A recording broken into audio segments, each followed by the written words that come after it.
दोस्तों, पाकिस्तान टी20 साइड को world cup में लीड करने के लिए कप्तान का नाम फाइनल हो चुका है। जी हां, अभी तक 3 नाम जो है ना सोशल मीडिया पे बहुत ज्यादा गर्दिश कर रहे थे। अब बात कीजिए शहनशाह अफरीदी के हवाले से, मोहम्मद रिजवान या बाबर आजम के नाम से। तो अभी जो है एक नाम जो है फाइनल हो चुका है, वो है बाबर आजम का नाम। जी हाँ, वो जल्दी अनाउंस किया जाएगा क्योंकि अभी वो जो कोचेस के नाम भी तकरीबन फाइनल हो चुकी हैं। शायद उनमें Jason Gillespie, Gary Kirsten, Luke Ronchi, ये तीनों है डिफरेंट पोजीशन पे, डिफरेंट फॉर्मेट्स में आपको हो सकता है कोचिंग करते हुए नजर आए।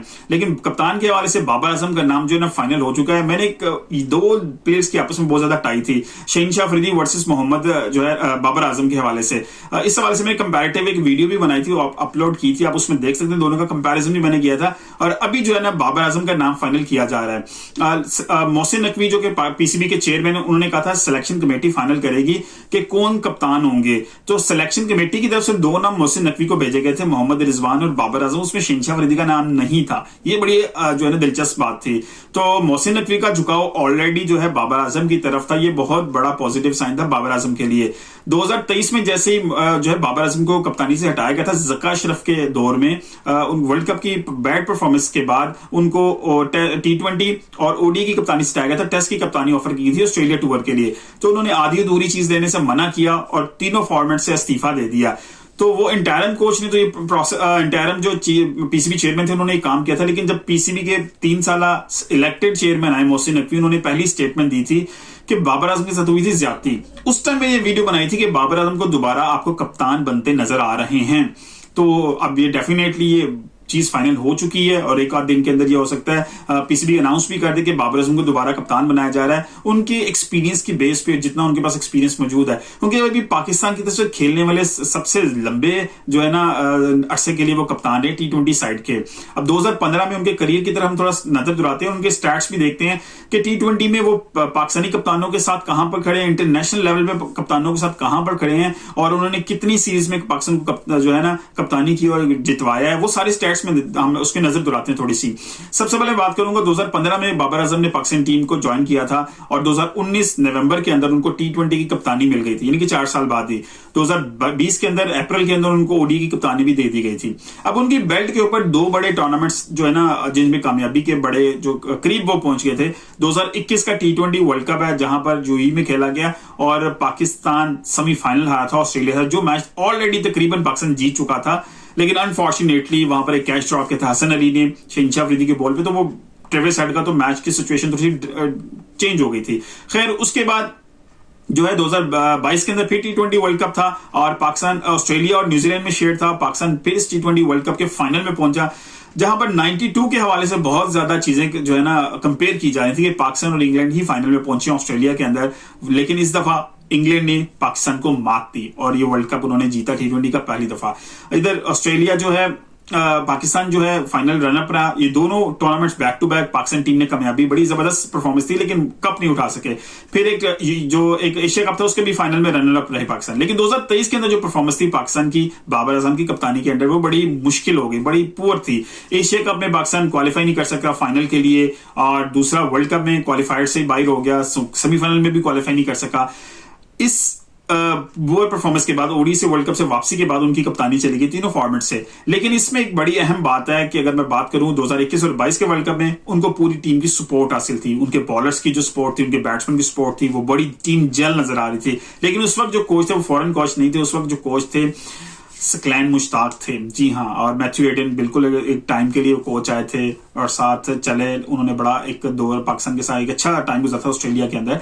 तो ओवरऑल ये है कि उस टाइम टीम पूरी जल थी, पाकिस्तान की बाबर आजम के बैक पे थे। लेकिन 2023 के अंदर ऐसा नहीं था। टीम की परफॉर्मेंस के लिए आपको पूरी टीम का जेल होना जरूरी है। बहुत से साफी इस पे बात करते नजर आए कि पाकिस्तान टीम में ग्रुपिंग हो चुकी है। एक ग्रुप जो है शहनशाह अफरीदी को कप्तान बनते देखना चाह रहा है, वो अपनी कप्तानी के पर तो लें, क्योंकि उधर लाहौर कलर्स को 2 दफा टाइटल जितवा चुके थे शहनशाह अफरीदी।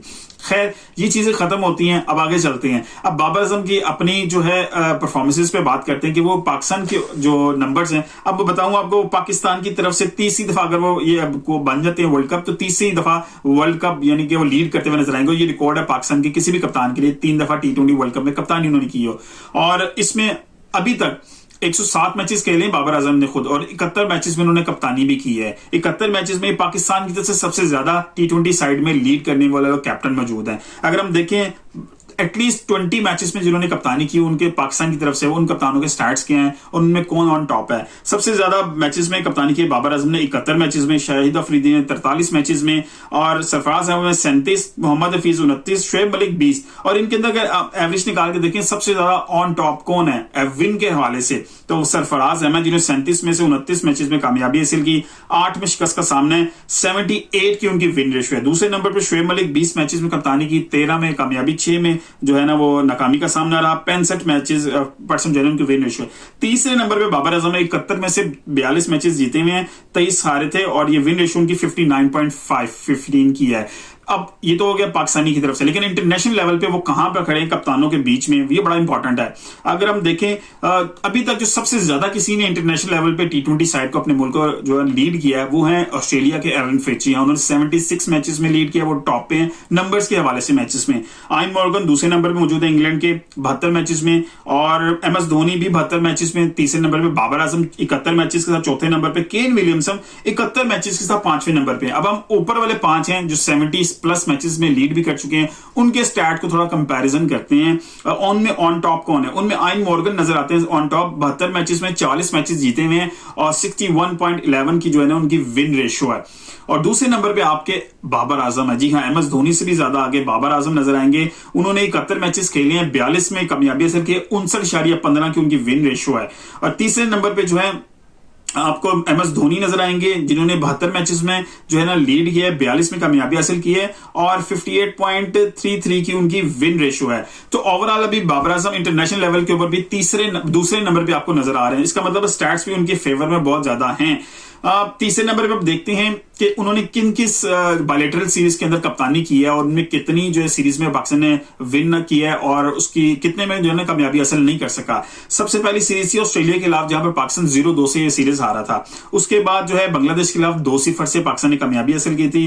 फिर इंग्लैंड के खिलाफ 1-1 से ये जो है सीरीज बराबर हुई। फिर जिम्बाब्वे के खिलाफ 3-0 से पाकिस्तान ने कामयाबी हासिल की। फिर साउथ अफ्रीका के खिलाफ 2-1 से कामयाबी हासिल की। फिर साउथ अफ्रीका के खिलाफ 3-1 से कामयाबी हासिल की। फिर जिम्बाब्वे के खिलाफ 2-1 से कामयाबी हासिल की और इंग्लैंड के खिलाफ 1-2 से सीरीज पाकिस्तान हारा। फिर वेस्ट इंडीज के खिलाफ 1-0 से कामयाबी हासिल की। फिर बांग्लादेश के खिलाफ 3-0 से कामयाबी हासिल की। वेस्ट इंडीज के खिलाफ 3-0 से कामयाबी हासिल की। ऑस्ट्रेलिया के खिलाफ 0-1 से पाकिस्तान ये सीरीज हार गया। फिर जो है इंग्लैंड के खिलाफ 3-4 से के मार्जिन से, यानी कि 7 मैचेस की सीरीज थी, 3 पाकिस्तान जीता, 4 जो है इंग्लैंड जीता। ये पाकिस्तान जो है ना बायलैटरल सीरीज में पाकिस्तान नाकामी का सामना करना। फिर न्यूजीलैंड के खिलाफ 2-2 से सीरीज हासिल की। और ये कप्तानी के स्टैट से बाबर आजम के हवाले से कि उनकी 14 सीरीज में उन्होंने कप्तानी की, जिसमें 7 में कामयाबी हासिल की, 6 में नाकामी और 1 सीरीज जो है वो टाई हुई। तो ओवरऑल बाबर आजम के हवाले से स्टैट्स तो मैंने आपके सामने रख दिए हैं। अब वो T20 साइड को दोबारा अगर लीड करते हुए नजर आते हैं तो बहुत मुश्किल उनके लिए रहेगी, क्योंकि इमाद और आमिर जो है ना वो टीम में वापस आ चुके हैं और टीम की जो कॉम्बिनेशन है वो भी बहुत इस दफा टाइट जो है ना सिचुएशन है। और वह इमाद को और आमिर को किस तरह यूज करेंगे ये बहुत बड़ा सवाली निशान है, क्योंकि इमाद और आमिर जो है उनकी कप्तानी के ऊपर बहुत ज्यादा और उनकी बैटिंग के ऊपर बहुत ज्यादा क्वेश्चंस करते रहे हैं। तो अब समझना ये है कि वो किस तरह इनको यूज करेंगे। इस दफा सिचुएशन बहुत ज्यादा टफ होगी इनके लिए, नए कोचेस भी आ रहे हैं, टीम की सिचुएशन क्या बनेगी, डेवलप क्या होगी, कैसा जो है एटमॉस्फेयर डेवलप कर सकेंगे, क्या बाबर आजम इस दफा टीम को, सब प्लेयर्स को दोबारा जेल करने में कामयाब होंगे और कॉम्बिनेशन क्या बनाएंगे। अगर आमिर को बाहर करते हैं, इमाद को बाहर करते हैं तो फिर सिचुएशन बहुत ज्यादा टफ हो जाएगी, क्योंकि उन दोनों की रिटायरमेंट जो वापस हुई है उनको मेक श्योर किया गया कि वो इन सीरीज का और इस वर्ल्ड कप स्क्वाड का हिस्सा रहेंगे। मिलते हैं अगली किसी वीडियो से, अपना ख्याल रखिएगा। अल्लाह हाफिज।